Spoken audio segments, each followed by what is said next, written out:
Welcome to Dear Grandchildren, a Tracker's Tale. I'm Michael Douglas, your guide on this journey into the heart of nature and the wisdom that it holds. Here, we blend the ancient skills of survival, tracking, and foraging with modern insights to help you reconnect to the wild within. In each episode, we'll explore timeless practices, share life-changing stories, and discover how the natural world can bring you mindfulness, resilience, and purpose. But this podcast is more than just a show. It's a community. Be sure to subscribe on Apple Podcasts, where you'll find exclusive content, question and answer sessions, bonus tales. For those seeking a deeper connection, explore our workshops and experiences, or even bring me to your community for an unforgettable adventure. Now, let's step off the trail and into a possible nature experience that could change how you see the world. Let's begin. This episode is called Scripting Your Hero's Journey because it has everything to do with how you negotiate agreements with yourself through the day, how those agreements will most likely fall apart, and what to do about it so that you have new agreements, new scripts. And as you navigate, much like a sailor, you have to take into account the changing conditions of your environment, the shift in the winds, the tides, the severity of storms you can't even see, creating massive swells or choppy waves, and how to take advantage of the situation you're in, regardless of how doom and gloom it may appear, because there's always opportunity. So let's begin. We're going to roll up our sleeves and start with the foundation of our launch into the day, into your new career, your new relationship, your new you. Whatever situation that you embrace, it's great to have a place to plant your feet and be unshaken and have a deep-rooted sense of self.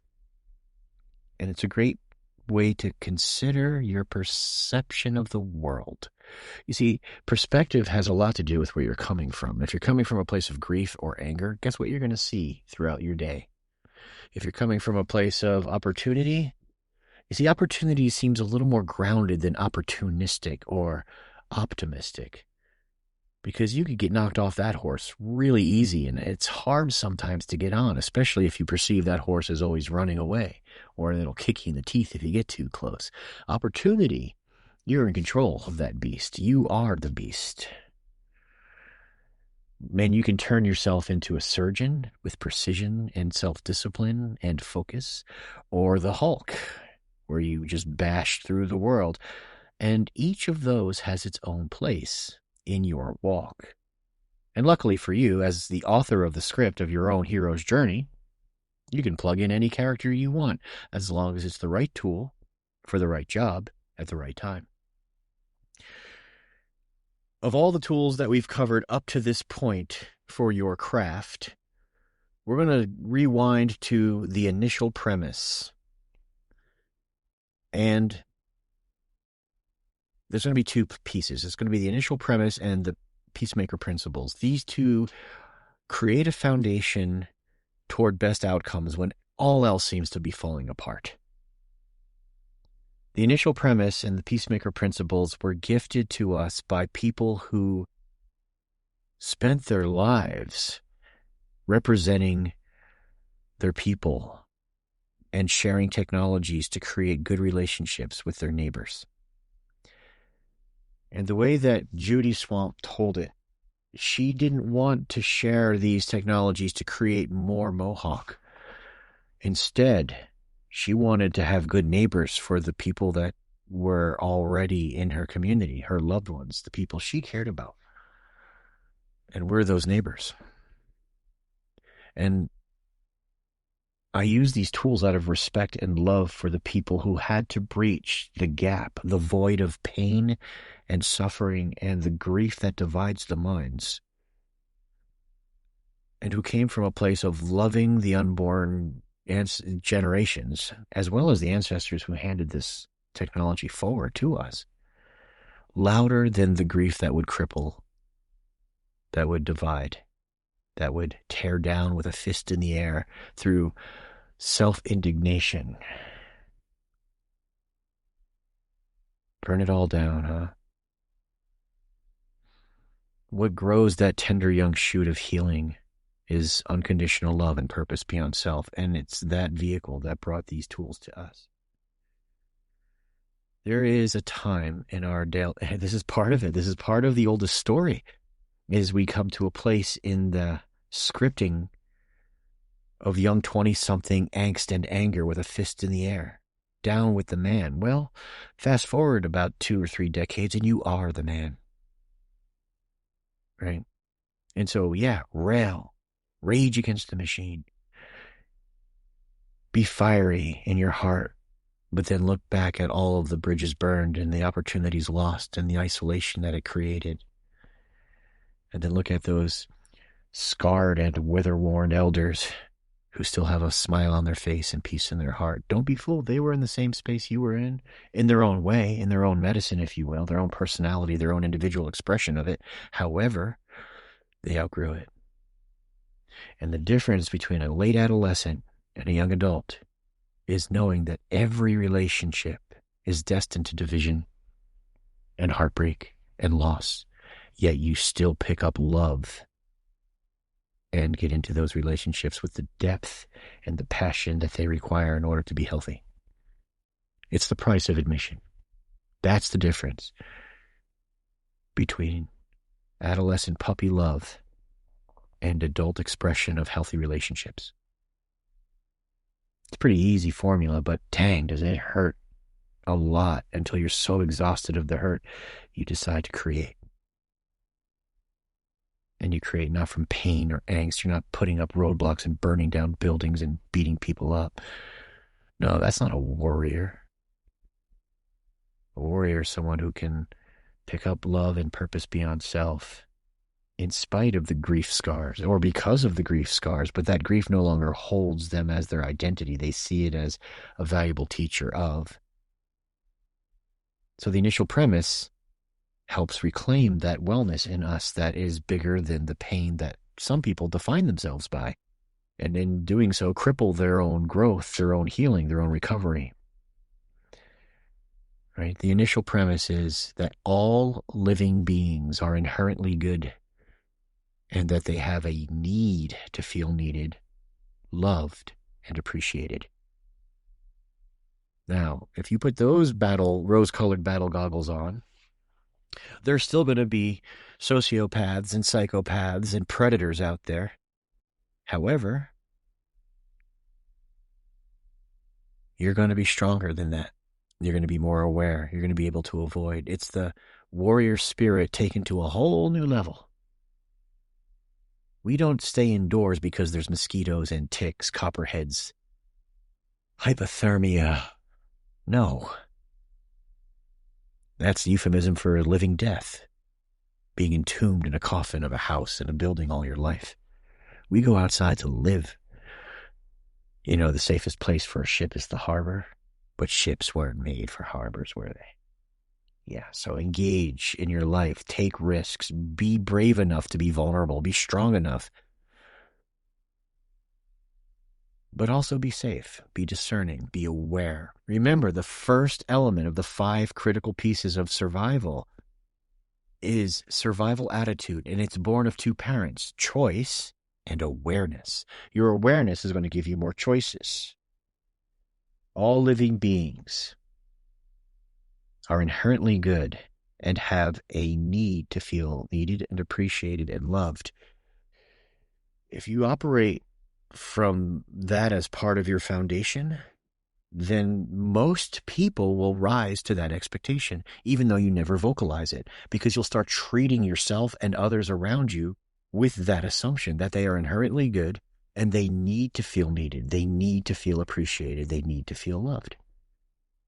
It changes your whole personality, your whole demeanor. It becomes a shock when someone doesn't reciprocate it at first, but then it challenges you to love stronger than their grief, their pain, their angst, their disappointment, whatever it is that they're carrying and then spilling out like buckets onto everyone else, unknowingly most of the time.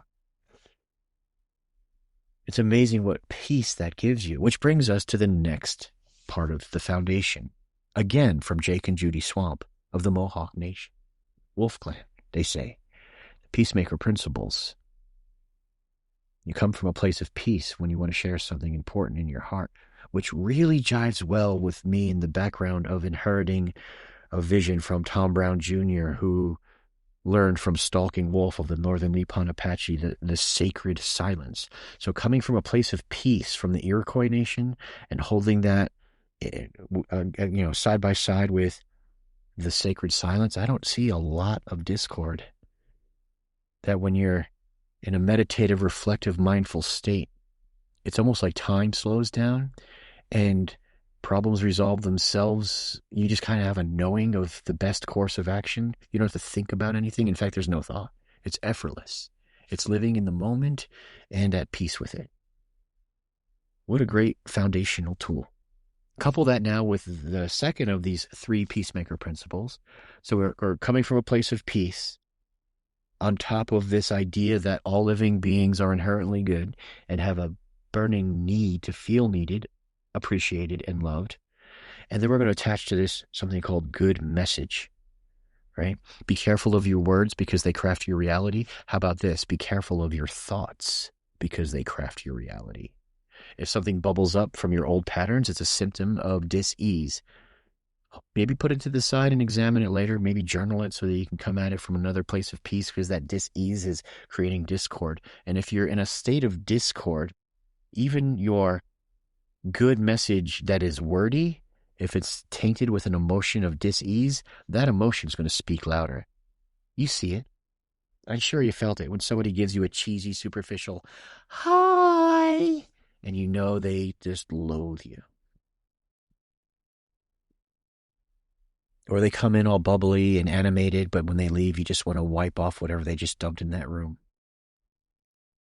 Some traditions, they're called creepy crawlies, but it's not the person. It's the dis-ease that they're carrying and splashing all over you. They may think they're pulling it off, but they might be writhing in pain. You know, someone wiser than me once said, what you carry in your heart is what you give to others in your story. And so if you're carrying unconditional love and purpose beyond self, and you're in a place of peace, and you have a real good message, you're actually spreading that joy, that love, that hunger and appreciation for life. But if you are instead harboring dis-ease and wearing this mask as you try to be friendly, you got poop that you're spreading. You're becoming a poop spreader. Now, the world does need fertilizer, but have a little bit of discernment. Command and control that stuff. We don't need fertilizer at weddings or Thanksgiving ceremonies where we gather our whole family as much as we can gather around a table, and we open our hearts to be thankful for the gifts that we have. There's other times for poop spreading. We can make ceremony just for it even. Well, that's a different series in the grief resolution stuff. We can do that later. Right? But if we make time for it, it doesn't build like a zit and pop all over people. It doesn't accumulate and create chronic illness or dis-ease. The next one. So we have a place of peace and we have good message. The next one's probably aligned with whatever your ecological ideal is, which is the unity principle. We're all in this together is a superficial expression of the unity principle.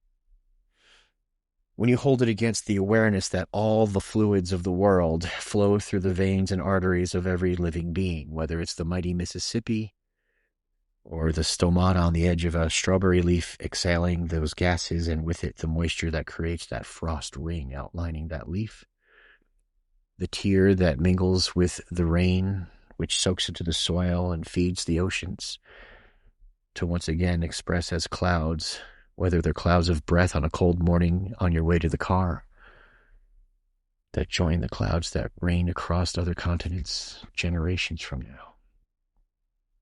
It's the idea that we kill every day in order to live. The unity principle means that life flows through systems, and in order to be here, we take life every day, from Bambi to broccoli. And understanding the sacredness of that gift allows us to walk in a different way too, doesn't it? It's almost like we want to express the gratitude of this gift of being by living in a manner that reverses entropy, that creates, that develops more health, vigor, variety, expressions of creativeness, of healing, of understanding. And it's not all sunshine and rainbows, folks. In fact, we don't get there without the hardship, right? Remember that. We don't get wisdom without hardship. However, if you dwell on the hardship, it's going to grow. If you dwell on what it has to teach you and what you're going to walk away from due to that hardship as a better human being, then that will grow. But you have to work it. It does take work. And the work of it's the process of living. It's the beauty of it. You're scripting your hero's journey. And we start with the foundation of the initial premise and the Peacemaker principles. The premise that all living beings are inherently good and have a need to feel needed, appreciated, and loved allows us to communicate with ourselves first in a healthy manner, and then the rest of the world in the same.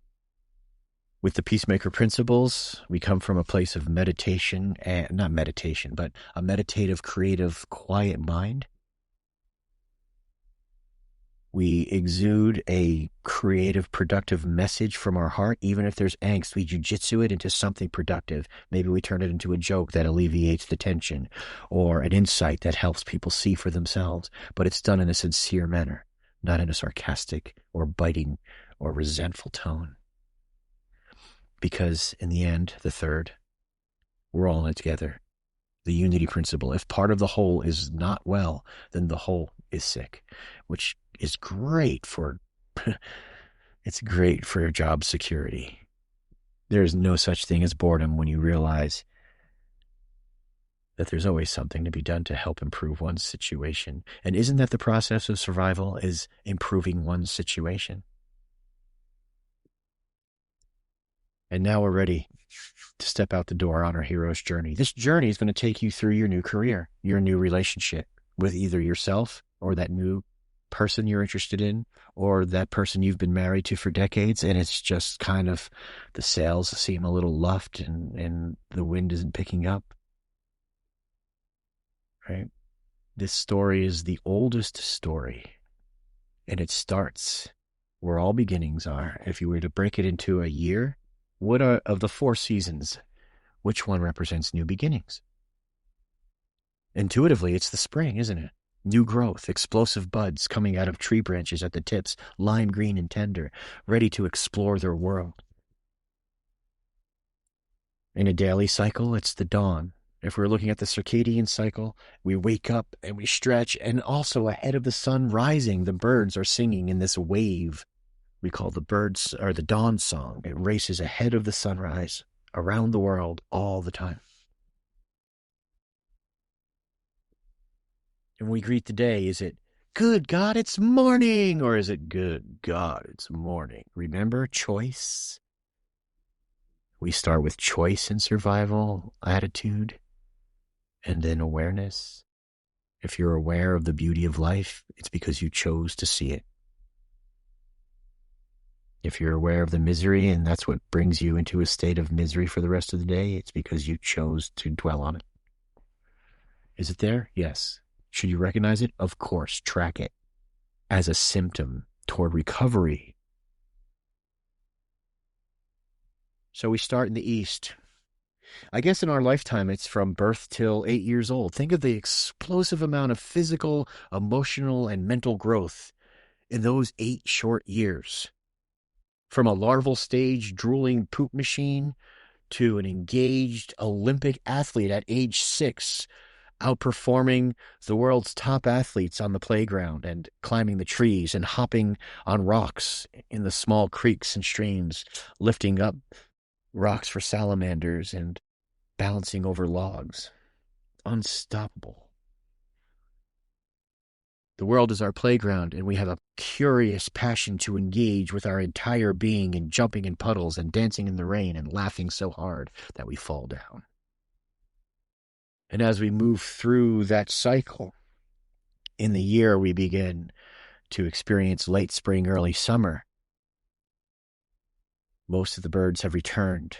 The animal babies are playing in the yard when they feel safe. The fox lets her kits roll around with each other under her safe watch.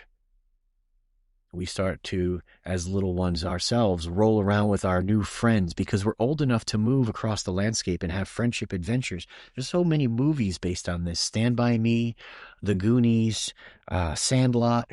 What's the one with the upside down? I don't know. But there's so many movies about that rite of passage age of pre-middle school, 4th, 5th, 6th grade, where we just go on these cool adventures with our friends. And sometimes we go over their houses and we notice that their family does things different. They have secret codes that are different from ours. In fact, my friends see the world differently than me. You start to have peer mentoring relationships, not just with other humans, but favored animals. Landscapes that call to you. Maybe you've named them. Places to hang out with your friends have names sometimes. And the personality, that's what it is there's an emotional intelligence that creates personality with so-called inanimate objects. But these attachments create lifelong memories. We can still remember some of the adventures we had with our best friends at that time, even in our 30s, 50s, 70s, because of the power it had to grow us. And then there's the school of hard knocks. As the sun climbs high into the noon sky, or the heat of the summer, south, right? Hard work, hard, thankless work honors the vision. In some cultures, it's called the Good Red Road, where we have our feet anchored in hardship towards wisdom. And also, perhaps sadly, aptly named, is Western society, where we have our feet anchored in the east of enthusiasm, but we want the gifts of the West, even though we don't want to earn them. So we try to avoid the storms of existence. And in doing so, 80% of the businesses that try to get off the ground fail. Because we don't have the dirt time. We don't have the discipline and experience that is born of making countless mistakes and continuing on, embracing and being grateful for those things that come our way that are hard, that have caused us to fall, because they gave us valuable lessons. They made us be more creative. They allowed us to forgive ourselves. They got us to get back up and brush ourselves off. And we did it ourselves, independent of somebody bestowing some sort of esteem. We became confident.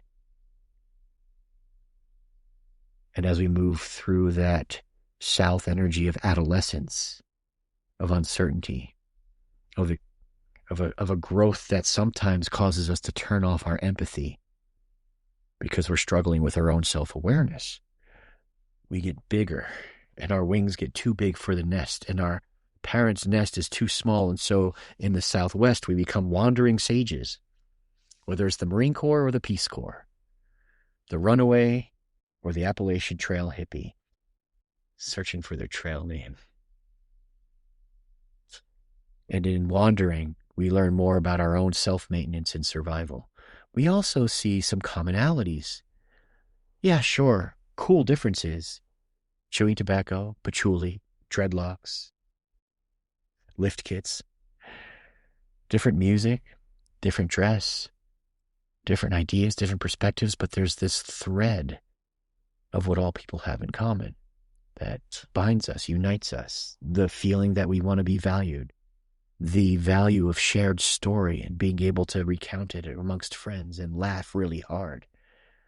We see these universalities, and in the process, we learn more about ourselves until we discover, gasp, who we are.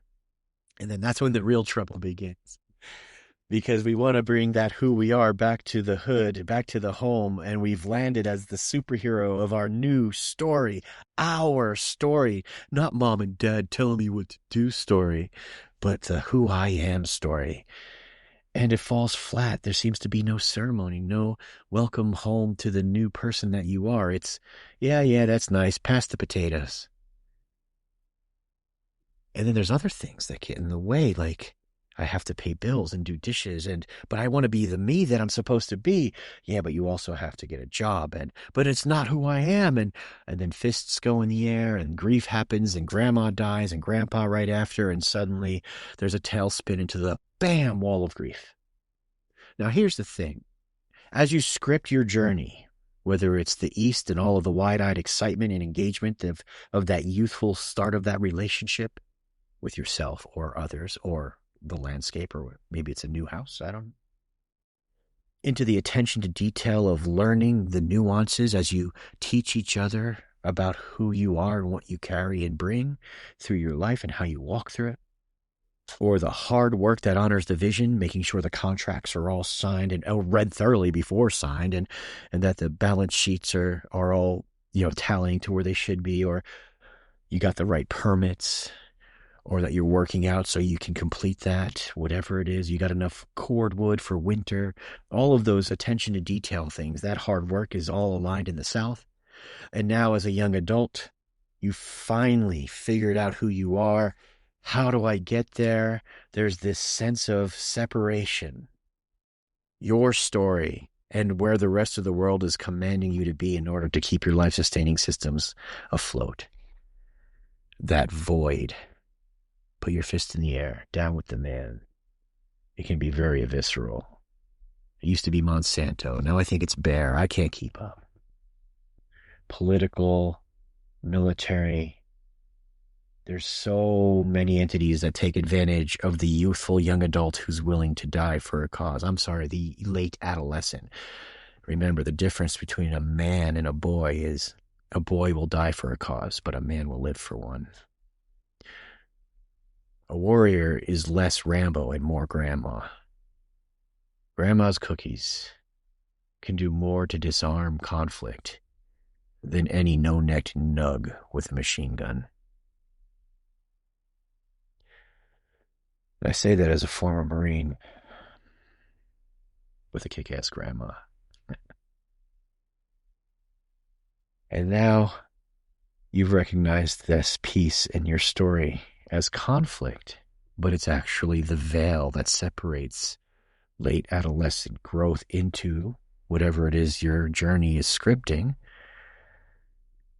into this beautiful metamorphosis of young adulthood. An adult provides.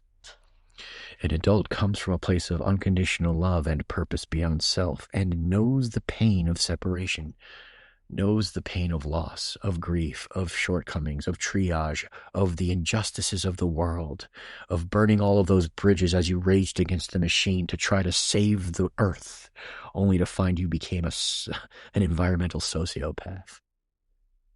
And the loneliness of it and the exhaustion of it and the crumpling in sobs at the sheer hopelessness of it kind of got old.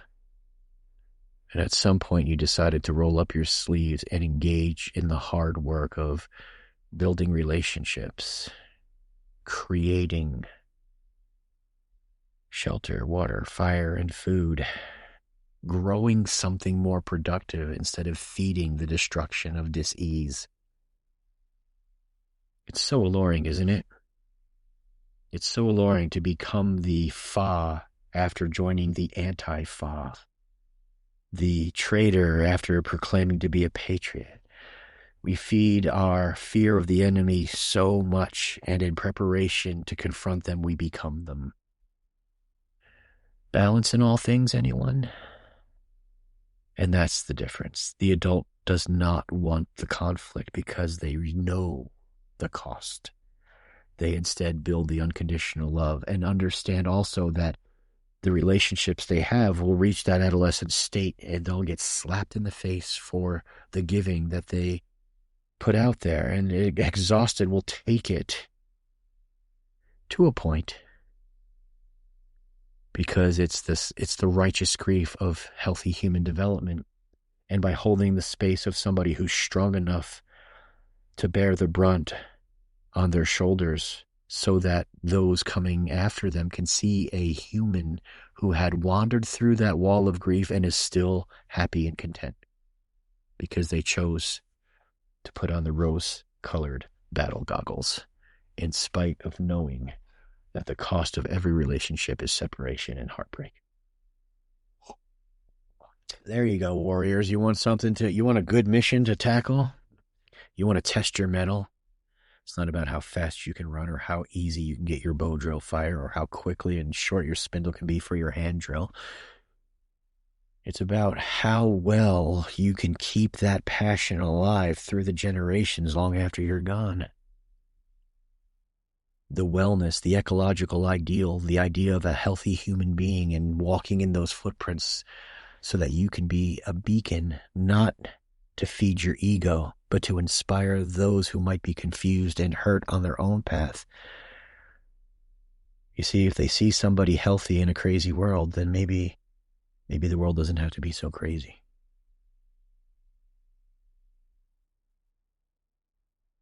And that's the magic of the West. The fall. You think about the trees and their massed crops raining down and the bears and the turkey and the deer getting fat, the raccoons, the possums. It's a time of bounty. It's a time of sharing your gifts with the rest of life because you've gone through the gauntlet of wide-eyed wonder into roll your eyes, adolescence into the wandering sage/warrior who finally collapses under the weight of their own grief and then comes through the veil of young adulthood, ready to grow mutually beneficial relationships that reverse entropy and increase bounty, balance, and flow. That's the magic of the West.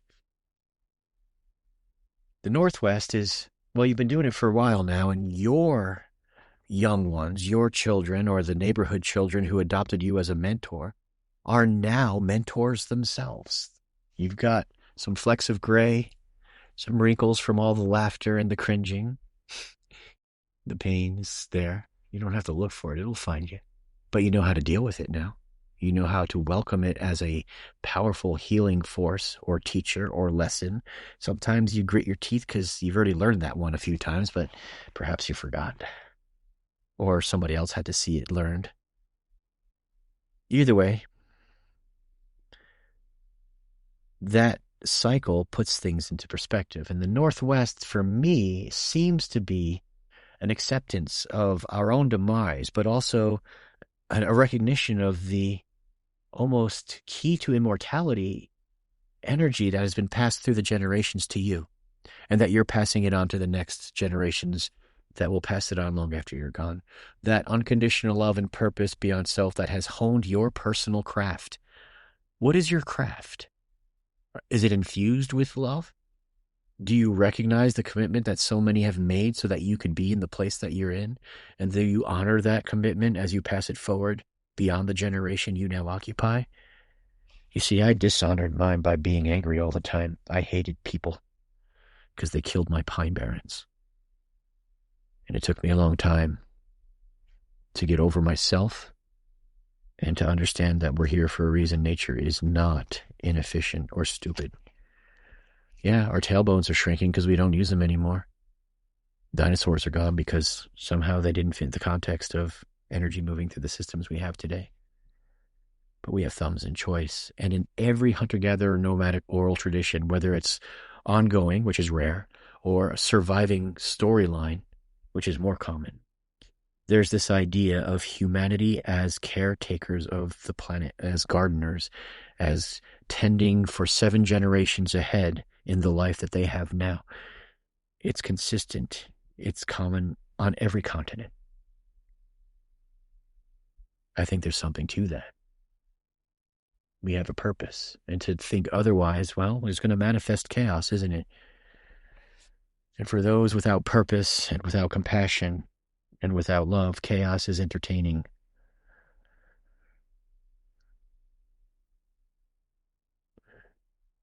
Yeah. Sovereignty is sacred, and the choice is yours. So you're scripting your hero's journey around this 8 directions of the compass rose, and you get through the Northeast into a realm that I'm not sure about yet. I know that it represents winter in the cycle of the year, midnight in the cycle of the circadian cycle, the 24-hour cycle. where the snows, as it's told to me, fall on your hair and turn it white, and the cold makes your joints stiff, but you release any fear of the inevitable because death is coming.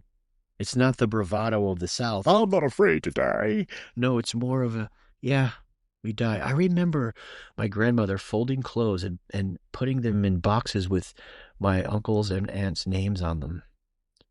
And I asked her what she was doing, and she tried to be gentle. I was young. But she was basically putting things by so that after she was dead, it would be easier to figure out whose was what. Who had what box that was left behind for them. I was horrified. She was so peaceful. She was just folding laundry and singing to herself. She was happy. I couldn't understand it. Now I'm in awe of it. I admire the walk that she walked. And this was just a normal person living their normal life in a sea of countless faces, billions of people spanning thousands and thousands of years, living to the fullness of her days. And to me, she's a superhero. And I want to be like that when I grow up. But there's the catch, isn't it? I don't know about being an elder, but I know I want to be one when I grow up. And maybe the piece for me is that in order to grow up, I have to accept that ultimate division of relationships, my own demise. And that was going to be the catalyst. I think that's it for me. I can't talk to yours, but maybe you can track where I'm at and help yourself to whatever's useful. And over half of that's going to be what not to do. If I do this right, if I'm strong enough to be vulnerable enough to tell you that in your 50s you may encounter, however, if you deal with it now, it'll probably be easier. In this particular case, a full acceptance of our own mortality. Oh, tall order. I love life so much. I love my children so much. I love the idea of being a grandfather so much. I love the spring rain and the first rainbow of the year after the snows. The way the red squirrels bite the cambium, the bark of the maple trees in the spring when the sap is flowing and the cambium bleeds that sweet liquid. And how the summer just seems to go on forever. And that certain color splash and smell of fall in the acorns, especially in a year when there's so many. It's like walking on ball bearings on the forest floor. There's so much food. And now, in the depths of winter, it's almost like the entire landscape becomes a cathedral of reflection. It's just, how can you not? How can you not wake up feeling like a newborn in a playground when your senses are plugged into it fully? How can you not feel the pain of life and embrace it for the lessons it gives you? Well, you can not, but it sucks. It's like being stuck in tumble dry or in a tar pit. It's easy to fall off your surfboard, your skateboard, your whatever that you ride through this life. And it's hard to get back on and maintain, but I think the ultimate cost of not doing it is worse.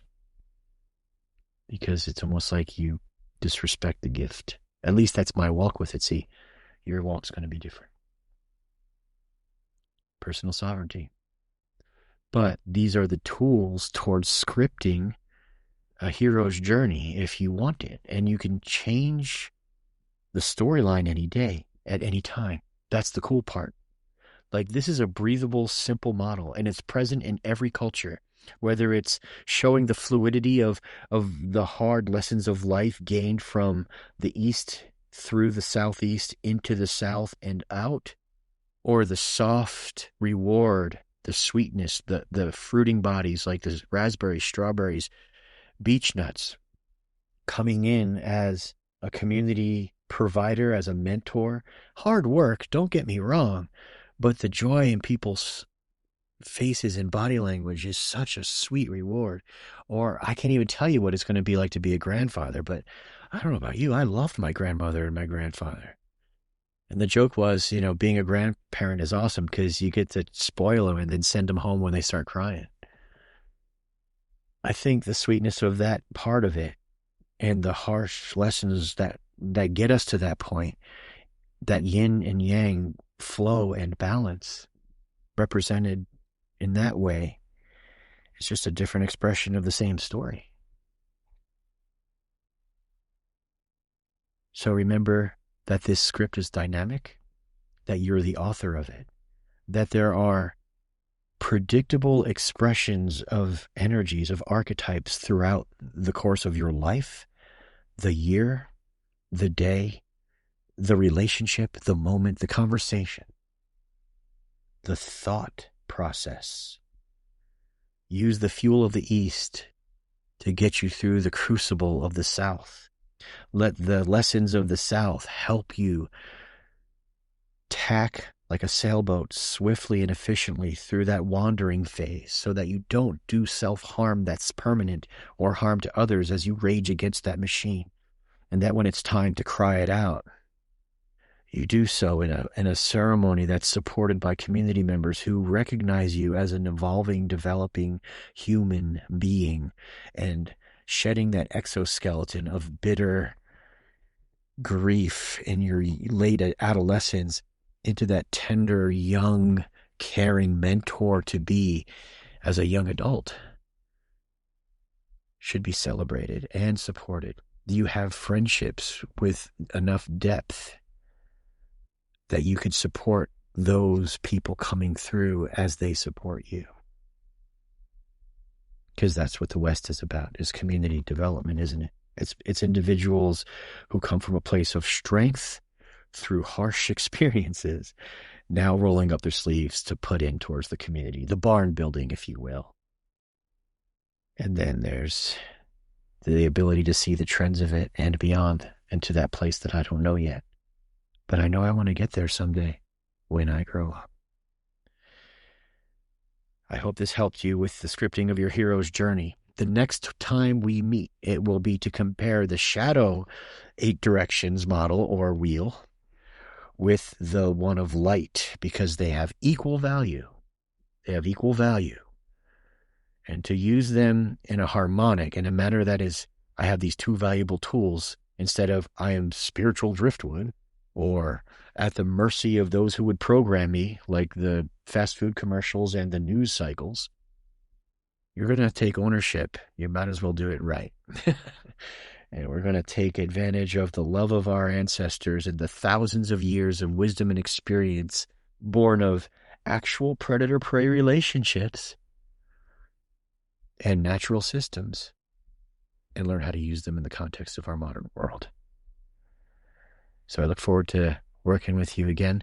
This is the time now in this space. I think this is episode number 11, where I can start asking you if you have any questions, and then we can start answering questions. I think there's enough meat out there for people to think about, to try to apply in their own lives, and then to come back with insights, questions, stories that I would love to share on air if you'd have it.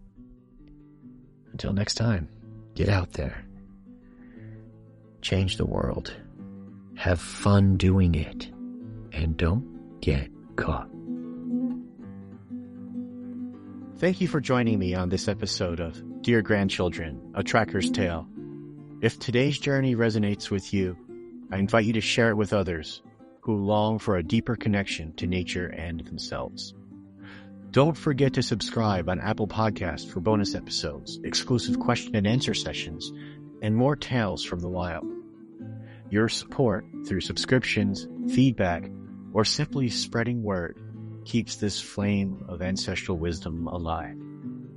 And if you're ready to take the next step, contact the Central School at primitiveskills.com or email staff@primitiveskills.com to learn all about our workshops, experiences, lectures, expeditions, and how we can bring these teachings directly to you. Until next time, may your trails be clear and your heart full. Keep exploring and keep the fire burning.